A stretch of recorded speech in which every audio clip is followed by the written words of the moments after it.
इस प्रकार हाथी के संग्राम भूमि से भाग जाने पर वहां महान कोलाहल मच गया। तब भूप संतापन ने श्री कृष्ण पुत्र के ऊपर तीखी धार वाला चक्र चलाया। उस घूमते चक्र को अपने ऊपर आया देख संग्रामजीत ने अपने चक्र द्वारा उसके 100 टुकड़े कर डाले। तब उस असुर ने जटरीगिरी का एक शिखर उखाड़कर श्री कृष्ण पुत्र पर फेंका। संग्रामजीत ने उस शिखर को बलपूर्वक दोनों हाथ से पकड़ लिया और उसी के द्वारा रणभूमि में भूत संतापन पर प्रहार किया। तब भूत संतापन ने जटगिरी को उखाड़कर उसे हाथ में लेकर संग्राम भूमि में संग्रामजीत से कहा, अब मैं इसी पर्वत से संग्राम में तुम्हारा काम तमाम कर दूंगा। ये देख श्रीहरि के पुत्र संग्रामजीत ने भी देवकूट नामक पहाड़ उखाड़ लिया और मुख से कहा, मैं भी इसी से युद्ध भूमि में तेरे प्राण ले लूंगा। यूं कहकर वे उसके सामने खड़े हो गए। वो अद्भुत सी घटना हुई। पर्वत फेंकते हुए भूत संतापन पर बलवान संग्रामजीत ने संग्राम में अपने हाथ के पर्वत से प्रहार किया। भारी बोझ से युक्त जटर और देवकूट दोनों पर्वत दैत्य के मस्तक पर गिरे। दोनों पर्वतों की चोट से भूत संतापन मृत्यु का ग्रास बन गया और उसकी ज्योति संग्रामजीत में विलीन हो गई। संग्रामजीत की सेना में विजय सूचक दुंदुभियां बजने लगी और देवता उन भद्र कुमार के ऊपर फूल बरसाने लगे। संग्रामजीत के द्वारा उस महायुद्ध में भूत संतापन के मारे जाने पर दैत्य सेनाओं में महान हाहाकार मच गया। प्रद्युम्न शकुनि के साथ युद्ध करने लगे और अनिरुद्ध वर्क के साथ सांब कालनाभ से और दीप्तिमान महानाभ से भिड़ गए।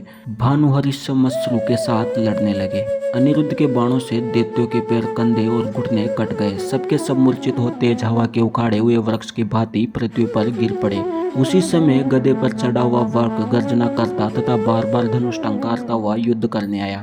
उस दैत्य ने 10 बाण मारकर अनिरुद्ध के प्रत्यंचा सहित धनुष को काट दिया। धनुष के कट जाने पर अनिरुद्ध ने दूसरा धनुष हाथ में लिया और 10 बाण मारकर वर्क के कोदंड को भी खंडित कर दिया। इस पर वर्क के होठ रोष से फड़क उठे। उसने त्रिशूल उठाकर जीभ लपलपाते हुए दैत्य बोला, तू पराक्रमी क्षत्रिय है और तूने आज मेरी सेना का विनाश किया है, इसलिए मैं अभी तुझे मार डालता हूँ। तू मेरा अद्भुत पराक्रम देख ले। अनिरुद्ध ने कहा, दैत्य, जो लोग मुंह से बढ़ बढ़ कर बातें बनाते हैं वे यहाँ कुछ नहीं कर पाते। मैं अभी तुम्हें मार डालूंगा। तुम मेरा उत्तम पराक्रम देखो। यदि मैं युद्ध में तुम्हें नहीं मार सकूं तो मेरी शपथ सुन लो, मुझे ब्राह्मण, गो, गर्भस्थ शिशु और बालकों की हत्या का सदा ही पाप लगे। गधे पर बैठे हुए महादुष्ट वर्क ने भी शपथ खाकर धनुर्धरों में श्रेष्ठ अनिरुद्ध पर त्रिशूल से प्रहार किया। प्रद्युम्न नंदन अनिरुद्ध उस त्रिशूल को बाएं हाथ से पकड़ लिया और सहसा उसी से महाबली दैत्य वर्क को घायल कर दिया। तब तो वो असुर क्रोध से भर गया। उसने एक भारी गदा चलाकर सहसा अनिरुद्ध के रथ को बलपूर्वक चूर चूर कर डाला। तब प्रद्युम्न कुमार ने तीखी धार वाली तलवार से शत्रु की दोनों भुजाएं काट डाली। तब वो बाहुविहीन दैत्य पृथ्वी को कपाता हुआ लपलपाती जीभ से युक्त भयंकर मुंह फैलाकर ऐसा दिखाई देने लगा मानो वो सारे आकाश को ही पी जाएगा। फिर दैत्यराज ने अनिरुद्ध को अपना ग्रास बना लिया। अनिरुद्ध श्री कृष्ण के पौत्र थे, इसलिए दैत्य के पेट में जाने पर भी श्री कृष्ण की कृपा से मरे नहीं। उस समय यादवों की सेना में हाहाकार मच गया। तब बलराम के छोटे भाई गद ने गदा लेकर उस महाबली वर्क दैत्य के मस्तक पर मारा। दैत्य का सिर फट गया और उससे रक्त की बूंदें टपकने लगी। तत्पश्चात अर्जुन ने अपनी तलवार लेकर उसके दोनों पैर काट डाले। पैर कट जाने पर वो पर्वत की भांति धरती पर गिर पड़ा। अनिरुद्ध अपनी तलवार से उसका पेट फाड़कर बाहर निकल आए। अनिरुद्ध ने अपनी तलवार से उसका मस्तक काट डाला। उस समय यादव सेना में जय जयकार होने लगी तथा देवताओं और मनुष्य की धुंधबियां बज उठी। देवता अनिरुद्ध के ऊपर फूलों की वर्षा करने लगे। वर्क मारा गया देख मानसुर कालनाभ बार बार धनुष टंकारता हुआ स्वर पर चढ़कर रणभूमि में आया। उस असुर ने सम्रांगण में अक्रूर जी को 20, गद को 10, अर्जुन को 10, सात्यकी को 5, कृतवर्मा को 10, प्रद्युम्न को 100, अनिरुद्ध को 20, दीप्तिमान को 5 और सांब को 100 बाण मारकर उन सबको घायल कर दिया। उसके बाणों की चोटों से 2 घड़ी के लिए वे सभी वीर व्याकुल हो गए। उन सबके घोड़े भी मारे गए तथा रथ रणभूमि में चूर चूर हो गए।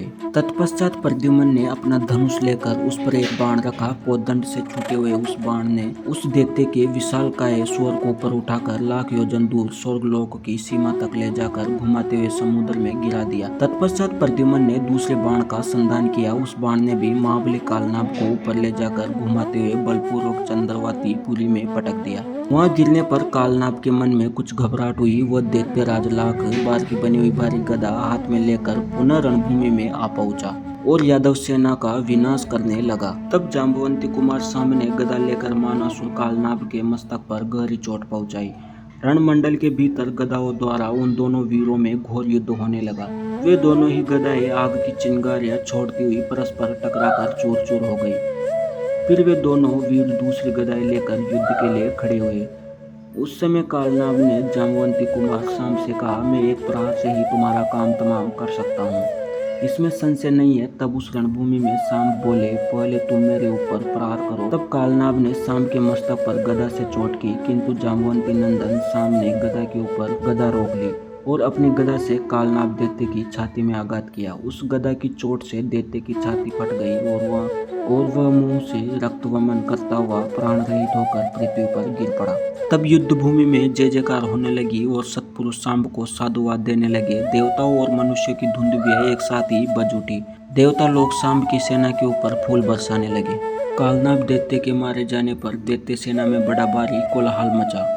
तब महानाभ नामक दैत्य ऊंट पर चढ़कर सम्रांगण में आया। वो मायावी दैत्यराज मुंह से आग उगलने लगा। उस आग से दसों दिशाएं प्रज्वलित हो उठी और धरती के वृक्ष जलने लगे। तब श्री कृष्ण कुमार दीप्तिमान ने उस मायामयी आग को बुझाने के लिए पार्चजन्य शस्त्र का संधान किया। फिर तो उस बाण से प्रलयकाल के मेघ भयंकर गर्जना करते हुए जल की धाराएं बरसाने लगे। इस प्रकार उस आग के बुझ जाने पर असुर महानाभ ने दीप्तिमान के ऊपर बड़े रोष से अपना तीखा त्रिशूल चलाया। सर्प की भांति अपनी ओर आते हुए उस त्रिशूल को रोहिणी पुत्र दीप्तिमान ने युद्ध भूमि में तलवार से काट डाला। महानाभ का वाहन ऊंट उन दांत से काटने के लिए आगे बढ़ा। तब दीप्तिमान ने सम्रांगण में उसके ऊपर अपनी तलवार से चोट की। खड़ग से उसकी गर्दन कट गई और वो पृथ्वी पर गिर पड़ा। महानाभ के देखते देखते उस ऊंट के प्राण फकेरो उड़ गए। तब दैत्य महानाभ बड़े वेग से हाथी पर जा चढ़ा और हाथ में शूल लेकर गर्जना करता हुआ फिर युद्ध के लिए आ गया। दीप्तिमान उस समय एक सिंधी घोड़े पर बैठे हुए थे। उन्होंने घोड़े के पेट में एड़ लगाई और वो भूतल से उछलकर हाथी के कोमल स्थल पर चढ़े। फिर श्री कृष्ण कुमार दीप्तिमान ने तीखी धार वाले खड़ग से महानाभ के मस्तक को सहसा धड़ से अलग कर दिया। देवता दीप्तिमान पर फूलों की वर्षा करने लगे। किन्नर और गंधर्व गाने लगे तथा अप्सराओं के समुदाय नृत्य करने लगे। ऋषियों मुनियों और देवताओं ने श्रीहरि के पुत्र की स्तुति की। महानाभ मारा गया। ये सुनकर दैत्य सेना पलायन कर गई। शकुनी के क्रोध से अचेत सा हो गया। भाइयों की मृत्यु से उत्पन्न हुए शोक में डूबकर सम्रांगण में दैत्यों के संबोधित करके उसने कहा, हे पोलोम और काल के गण, तुम सब लोग मेरी बात सुनो। अहो, देव का बल अद्भुत है, उसके कारण क्या उलटफेर नहीं हो सकता। मेरे भाई कालनाभ ने भी पूर्व काल में समुद्र मंथन के अवसर पर यमराज को जीत लिया था, परंतु देवश वो भी यहाँ मनुष्य के हाथों से मारा गया।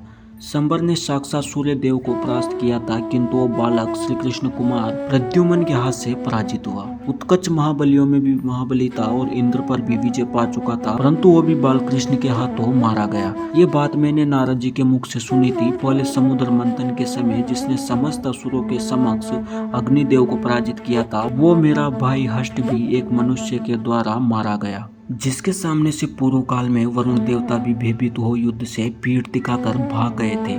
उस भूत संतापन को भी तुच्छ पराक्रम वाले मनुष्यों ने मार डाला, जिसने पहले महायुद्ध में अपने पराक्रम द्वारा भगवान शिव को संतुष्ट किया था।